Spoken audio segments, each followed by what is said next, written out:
100% sure what 11's superpowers are. I've watched every season of Stranger Things. I still don't know. The only thing 11 ever really does in that show is hold out her hand and scream. And I'm sorry, if that's a superpower, then I guess the guy I hit with my car was a superhero. Sorry about that. And since Stranger Things was so insanely successful, I guess some people out there wanted a taste of that. A little bit of a, you know, that meme of the water and then there's the guy in the middle. That's what you guys seen that? There are some people who wanted a taste of that Stranger Things success, which brings us to the topic of today's video. A little movie called The Sneakover. Looks familiar, doesn't it? Also, any movie that has fucking Sneako in it, that sucks. But no, look how similar these are, dude. There's a group of boys on bikes, one girl character, a moon, a creepy figure in the background, and oh yeah, the exact same font and font color as Stranger Things, dude. The hell, guys? In no way is that a coincidence. Obviously, though, Stranger Things doesn't own that font. I looked it up, and the font they used for the Stranger Things logo is called ITC Benguiat Bold Condensed. I probably said that wrong. I'm stupid. It was created by a guy named Ed Benguiat for the International Typeface Corporation in 1977. And this font has been used very frequently way before Stranger Things ever existed. For example, cover art for the Smiths album Strange Ways Here We Come. And it was also used for countless sci-fi and horror novels in the 80s, which is probably why they ended up using that font for Stranger Things. So using that font doesn't automatically mean you're copying Stranger Things, but like, guys, switch it up a little bit. You're gonna do the exact same shade of red neon glow with that like VHS effect on it. Like, come on, dude. The plot of The Sneakover is very different from Stranger Things, at least, but still, the movie hasn't even started, and we're already aware that whoever's behind it is making very questionable decisions. But without further ado, let's watch The Sneakover. So, the movie starts with our main character, Henry, entering his dad's movie room. This is the first year my dad's trusted me in the merge room alone. Or merge room. Merge room? Merge room. Whatever the fuck that is. Henry's dad is a big movie buff, a cinephile, if you will. He has a huge collection of rare movies, and his prized possession is a VHS copy of a movie called The Blue Shadow. This movie was apparently never released to the public, so him having this in his possession is like crazy. It is super rare. So obviously it's just fucking out in the open, readily available for his snot-nosed little kid to steal. And naturally, he does. Dad, I'm old enough to watch it. There's no way I'm only watching it when I visit my dad. A child of divorce. I wonder why your parents split up, you thief. It is your fault. You stole. So our main character, Henry, has like a pretty gnarly obsession with the Blue Shadow, kind of like Jamie and Turbo Man and Jingle All the Way. So obviously he's watching the movie all the damn time. And this is when we learn that Henry just moved to this house a few months ago and he doesn't have any friends. Yeah, so Henry's going to stay with these kids at a sleepover, but Henry is like a really anxious kid. The amount of meds I need to calm my anxiety could kill an elephant. So he's really nervous about going. I'm not afraid, Mom. I mean, adults go pee-pee and poo-poo as well. Ew, Mom! Pissing and shitting is for babies. I haven't done that in years. Now, if you'll excuse me, I think I'm having a heart attack. So Henry gets up, ejects the VHS, but then I guess holding in shit for 10 years really caught up to him, so he's got to go number 2. And when he gets out of the bathroom, his mom is just like rushing him to leave. It's like a big friggin' mess. It's like they're in a rush. So he packs super quick. He puts the VHS case containing the Blue Shadow in his backpack, and they leave. Your dad called. You got your tickets opening weekend to Ep.2, the Golden Kebab. Huh? What? You got your tickets opening weekend to Ep.2, the Golden Kebab. Yeah, I don't know what the mom just said, but I'm like 90% sure she's not allowed to use that word. Ep.2, the Golden Kebab. Every time I talk about like a low budget movie, there's one line in it where I just never understand what they say. People like their human cannibals with skin. If you guys know what she said there, let me know. Ep.2, the Golden Kebab. So Henry makes it to the sleepover, and this is when we meet the rest of the main characters. Skinny dude is stats. The smelly, crazy looking one is stink. Okay, great descriptions, Henry, except I don't know who you're talking about. Do a crazy move to introduce main characters in a movie by just showing the back of their heads. Hey guys, I'm Spider-Man. Also, this movie does these like character talks directly to camera scenes infrequently enough where it like kind of fucks with you. It freaks me out every time it happens. I have no problem when movies do that. Like Big Short was a great example. I loved when they did that, those segments. But it has to be done correctly and like the right amount of time. And this movie does not do it correctly, okay? When I first watched this scene, I fully expected the those two kids to be like, what the fuck are you talking to?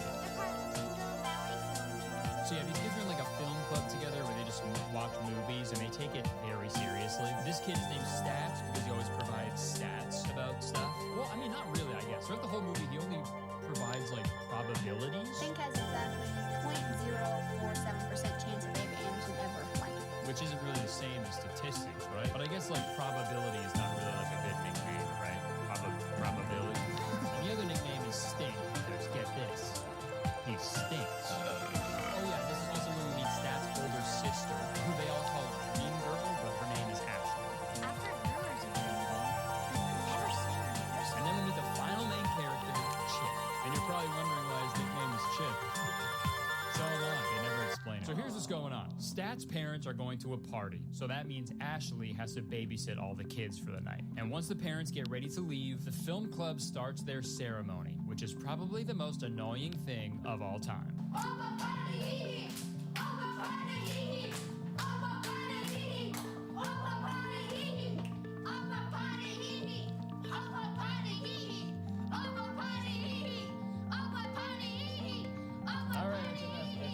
Okay, so maybe this is just like Stranger Things after all, because this is almost as annoying as that fucking Chrissy Wake Up song. Oh my God, bro. Oh, hell no, man. What the fuck, man? So they open up the movie case, and what do you know? The blue shadow isn't in it. Henry forgot it in the VCR while he was taking a shit. If only he held it in like the rest of us, man. We're not babies anymore. So now Henry is frozen in fear because he totally ruined the night. So to snap him out of it, Stink farts into his hand and cups it in Henry's face. I know I'm no stranger to putting fart sound effects in my videos, but that's gross. Also, dude, Henry's being way too chill for a guy who just had a fart cupped in his face, dude. I can only dream of being that nonchalant. We then cut to Henry's dad. He's a single guy now, so he's brought a date into his very rare movie collection room, merge room. And shockingly, the girl doesn't give a shit. I've got a rare film collection. But you know, you gotta give him points for trying, man. This man is a certified lover boy, certified cinephile. But he notices the movie case is askew, so now he knows that Henry took the VHS. But dude, as a collector myself, this scene pisses me off like crazy. If you're gonna collect stuff, you gotta have your shit locked up, hidden away. Dude, I love my collection so much, I never wanna see it.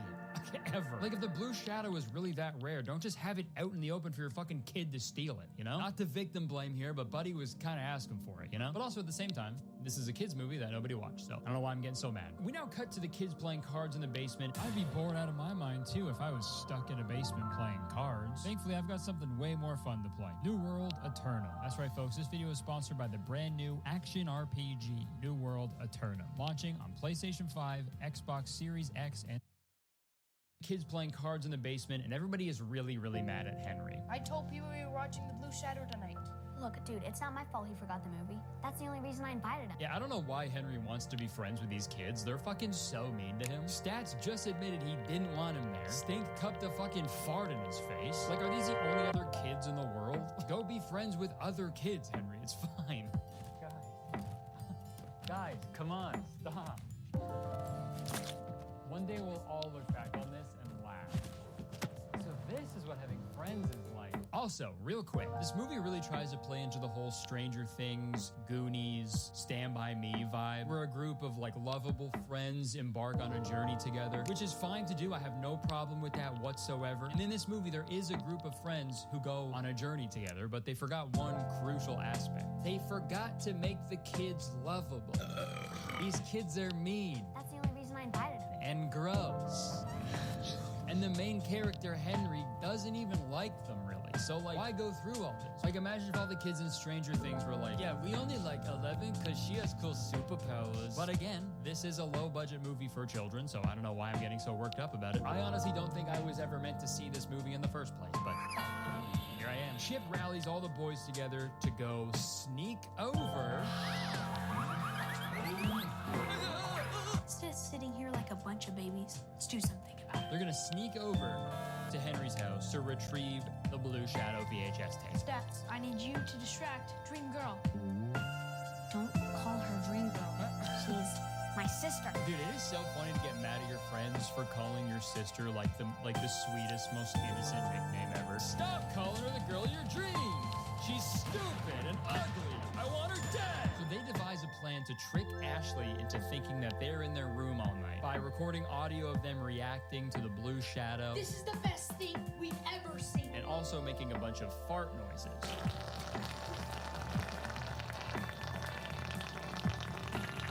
And, you know, I want to make fun of how stupid and gross this is, but I fear they hit the nail on the head with this one. A bunch of dudes watching a movie together is just saying the most generic bullshit and then also farting. Oh, that actor was in The Departed. Oh, yeah. God, I love that movie. Oh, it's so good, dude. Hey, do you want to do the next one, or shall I? Oh, that's all you, man. Say less. Oh my God, that smells disgusting. This is the best night of my life. I love you. So they're about to leave for the sneakover when Henry makes another devastating realization. My house is locked. You don't have a key? No. Yeah, and again, I was about to roast Henry for not having a key to his own house, but like, I think I'm just really old. I totally forgot that there was a time in my life where I just didn't have a house key. I had no way of getting into my home. But I mean, also on the flip side of that, there was a kid in my school who used to wear his house key on a lanyard around his neck, and he got fucking bullied so hard for it, so he goes better off. I don't even know why he was bullied for it either. That seems smart. Nice house key, pussy.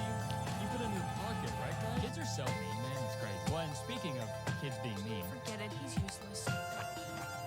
so useless Henry goes to the bathroom and cries. Fucking been there, brother. This is when Ashley gives him a little pep talk. You don't want to be the kid crying in the bathroom. And it works, because she says something that reminds Henry of something huge. You can't hide in here all night. That's it. In my backyard, there's a fake rock with a key inside. So they now have a way of entering Henry's house, and with that, it was now time for them to escape. And this next scene here is also what made me want to talk about this movie, because this is like the wildest creative choice I have ever seen in a film, I think. So they explain the plan by showing this storyboard, which at first I thought was a fun way to illustrate their intricate plan. And oh my God, what the fuck is that?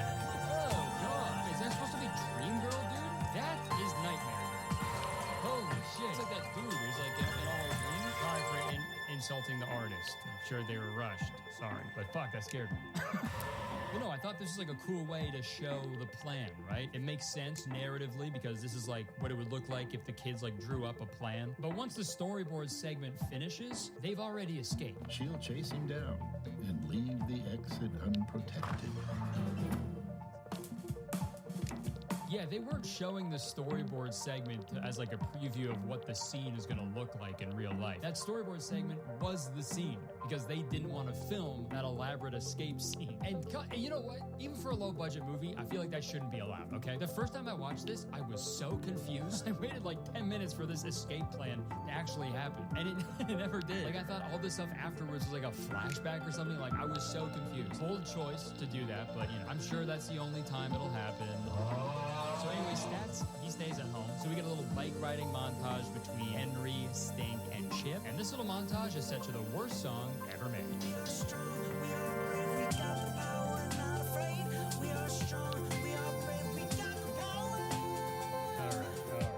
Yeah, these lyrics do not line up with what is happening on the screen. That song sounds like it was made by the Jonas Brothers in an alternate reality where they like never became successful. But sadly, the song abruptly stops when they realize what part of town they're in. That right to suspense the McGuffin brothers house. This next storyboard segment shows how mean and evil the McGuffin brothers are. These are the antagonists of the film. They're the neighborhood bullies. They give kids wedgies. They beat people up. This whole movie, they're painted as these like evil, violent maniacs who destroy everything in their path. But the kids decide to take their chances and ride past the McGuffin brothers' house. And guys, this scene is crazy. They pedal past their house, but Henry's shoelace gets caught in one of his pipe fumes. So there's this crazy nail-biting scene where he crashes onto the front lawn of the McGuffin brothers' house. And then he hears footsteps coming towards him, so he's freaking out. And it turns out the footsteps were just Chip. And guys, I'd love to show you how cool the scene is, but it never fucking happens, okay? We never see it. It's a storyboard again. Henry was doomed. It didn't even seem like a difficult shot to film either. Like, I am so confused as to why they decided to implement these storyboard things like so frequently. I mean, again, this is obviously a low budget film, so they did what they could, and I applaud them for that. That's great. But like, I'd rather actually like see them try to film these scenes on their budget instead of just animating the storyboard that they made during the production of the film. And it sucks because all the storyboard segments are like the most exciting scenes. Like, that's the stuff I actually want to watch. Nothing else barely ever happens in this fucking movie, dude. It's super boring shots of the kids riding their bicycles or walking around, and then the most unbelievable, insane action scene happening on a fucking storyboard, board, B-O-R-I-D. I'm bored, it's boring. But, I mean, it probably saved them a bunch of money and time and stress. It's a creative choice, and they stuck by it. And I respect that. Who knows? Maybe I'll start doing that in my videos one day. As soon as Curtis said that, he heard a knock at his door. He immediately opened his door to find Ellen DeGeneres standing in his doorway. Curtis was a little confused, so he asked, "Ellen, what are you doing in my house?" To which she replied, "There's a bomb strapped to my chest, and the code to disarm it is at the bottom of the ocean. I need your help." So, Curtis and Ellen stole James Cameron's submarine and made their journey to the bottom of the ocean. When they finally made it to the bottom, trapped in a glass cube was the real Ellen DeGeneres begging to be let out. "If that's the real Ellen DeGeneres, then who are you?" asked Curtis. The fake Ellen then ripped her disguise off to reveal Daniel Craig. Curtis muttered under his breath, "Damn, Daniel." The bomb exploded and sent Curtis flying up through the ocean and up into the sky. He soared through the air what felt like days, and finally, he began his descent and flew right through his office window back into his seat where he was originally sitting. Did you guys see all that? All right, let's get back to the Stranger Things wannabe. So, immediately after that huge, stressful scene of them avoiding the McGuffin brothers, they bump into the McGuffin brothers. So that whole thing was fucking pointless. It didn't need to happen. What are you fools doing out of the neighborhood? But like I said, I'm expecting these two kids to be straight up psychopathic murderers. So let's see what they do. Training wheels? Get off my bike. It's super funny to chirp someone's bike and then steal it. What a piece of shit car, dude. I would never be caught dead driving this thing. Get out of the car! This is a carjacking! You heard him say? He wants to trade bikes. You know that's not what he said. Let the air out of your tires. Thanks for the bike, losers. Okay, so they just traded bikes? I mean, it's not ideal, I guess, but they all still have bike. They just don't have air in the tires, which I feel like is a pretty easy fix, right? I was fully expecting these kids to be both wielding machetes in each hand and throwing grenades at these kids, right? What the fuck? So we now cut to the B plot featuring Ashley and this boy who comes over to the house to hang out with her. I would love to let Parker out of the friend zone, but the thought of holding hands with someone or kissing them gives germophobia to my germophobia. Yeah, and I guess they made one of the little kids hold the camera for that shot, because what the fuck is it so shaky? Also, this is one of the scenes where it'd be super funny if the guy could hear her talking to the camera through the door. I would love to let Parker out of the friend zone, but the thought of Friend zone? What is this, 2009? If my sister lets her guard down, that nerd could slip out of the friend zone. Not on my watch. I'm gonna nip it in the bud. Okay, yeah, this is the weird part of the movie. Stats doesn't want his sister to have a boyfriend, so he plays a prank where he puts a walkie-talkie behind her and makes fart sounds into the other walkie-talkie with a balloon. You know, just like Stranger Things. Also, just not a fart sound at all. That sounds like how I imagine a gnome would sound. Is that the prank? To make him think that she has gnomes? Hey bro, you wanna hang out tonight? But I thought you were hanging out with that girl. Yeah, dude, I was, but get this. She has gnomes. Oh no! I know! Alright, back to the main plot. They stop at a park to fart, and then Chip and Stink go into their secret hideout. But we're not allowed to see what it looks like just yet, okay? They're saving that till the end of the movie. They then fill up their bike tires in town while they talk about a girl they all like. She likes some pretty boy, you know, who has the personality of a potato. Just like the movies. Except for in the movies, you know, the hot girl likes the nice guy in the end. It's not like that in real life. Oh no! Oh no, Chip's an incel. Oh, that's devastating. Girls literally never go for the nice guys like me. So back at the house, Stats is sitting in the room laughing at fart sounds. And I hate to say it, but this is literally me when I edit my videos.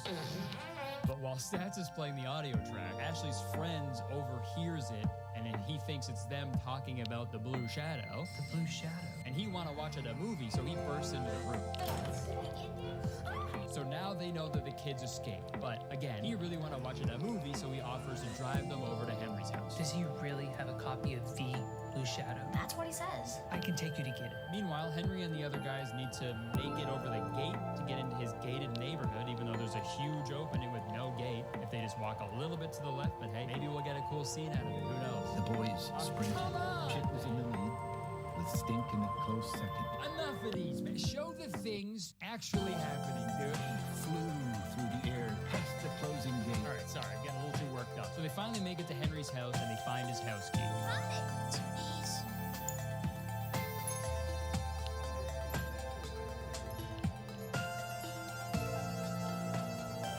I felt bad earlier when they called him useless, but they were 100% right, dude.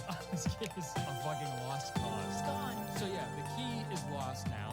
So they have to come up with a backup plan, which is to repel Henry off the roof with a hose and then swing him into his bedroom window. Sounds pretty cool, right? Well, we'll never see it, because you guessed it, they show that scene with another storyboard animation. This is insane. And it sucks because I feel like this movie would have been a lot of fun if they actually tried to film these scenes. And you can say what you want about Stranger Things, but they would never do this. If that super suspenseful scene in the 4th season of Stranger Things where Max is floating with running up that hill playing, if that scene was just concept art and drawings, dude, there'd be rioting in the streets. And I know Stranger Things had a much bigger budget than The Sneakover, and it's absolutely not fair to compare the two. But also at the same time, I feel like they kind of lost that privilege of not being compared to Stranger Things when they use the exact same fucking branding and layout and logo pretty much as Stranger Things. Your mom! But anyways, they make it into a house, they play another storyboard animation of him just running down the stairs to turn the alarm off, and then Henry walks out of the house proud as hell with the blue shadow in hand. I gotta say, very funny to be that confident after fucking literally everything up all day. So things are finally looking up until the MacGuffin brothers show up and steal the VHS tape. We have the blue shadow. You can't have that. You can't have that. Nice try, guys. Fuck, really thought that was gonna work. You can't have that. The fuck? They're still riding away. All right, we're almost at the end of the movie, I promise. This is the final showdown coming up. This is just like Elle and the gang getting ready to confront the Demogorgon at the end of season 1 of Stranger Things. Except it's nothing like that at all. They devise a plan to steal the tape back from the MacGuffin brothers, but they're all pretty scared. You know we're gonna die, right? Again, I have no idea why these kids are so scared of the MacGuffin brothers. The worst thing they've done is trade bikes. So what, the worst thing that can happen, they trade bikes again? Oh no, you got your bike back.